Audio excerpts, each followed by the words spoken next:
What's going on, guys? PlotArmorCards in the house, and there may be dozens or even hundreds of Yu-Gi-Oh! Archetypes, and there are way too many that I wish could get more support. But out of those, I was able to narrow down 3 of the archetypes that I would love to see more support for.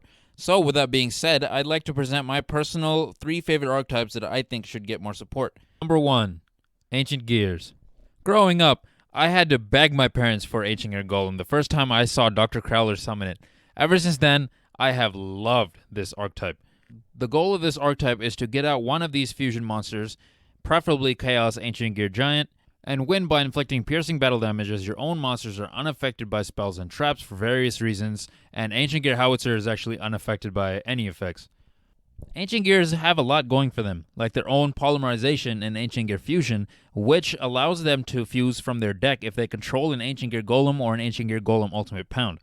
They also have a unique situation where you want your field spell Gear Town, and you want your continuous spell card Ancient Gear Fortress to be destroyed, and this archetype also has a card called Ancient Gear Catapult, which helps to destroy them.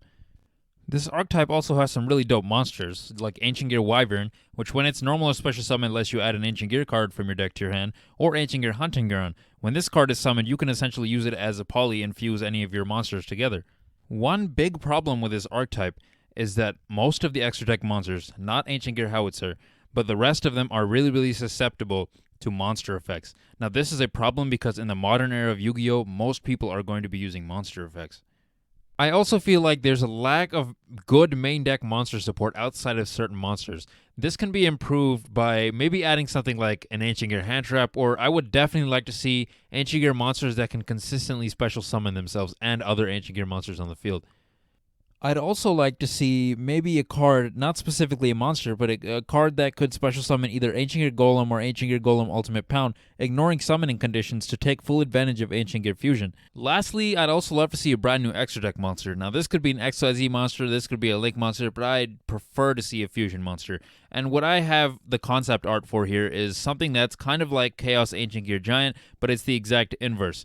So Chaos Ancient Gear Giant is unaffected by spell and trap effects, and when it attacks, your opponent can't activate monster effects. I want this to be the exact opposite. I want this to be unaffected by monster effects, and when it attacks your opponent, it be unaffected by spell and trap effects. And also, it would still be able to attack all your opponent's monsters and still do piercing. I think this would be a really dope card to have in this archetype. Next, we have our OG Communist archetype.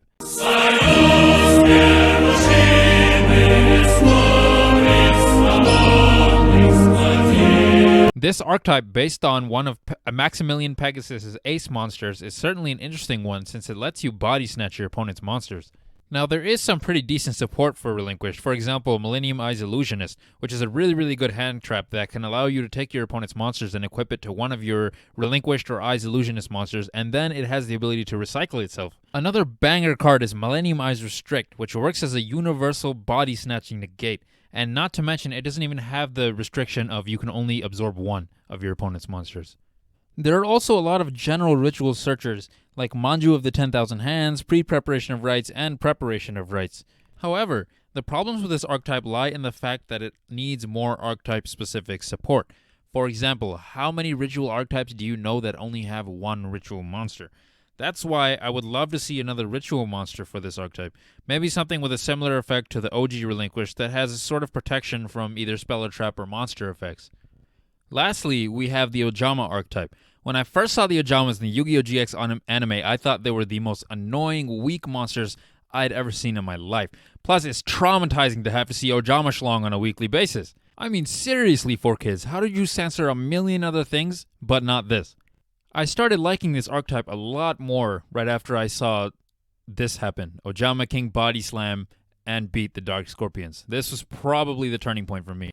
This archetype may not have the strongest monsters in terms of attack points, but I really like the gimmick of summoning tokens that can't be sacrificed. The problem is that these tokens have the ability to aid your opponent's monster's extra deck summons.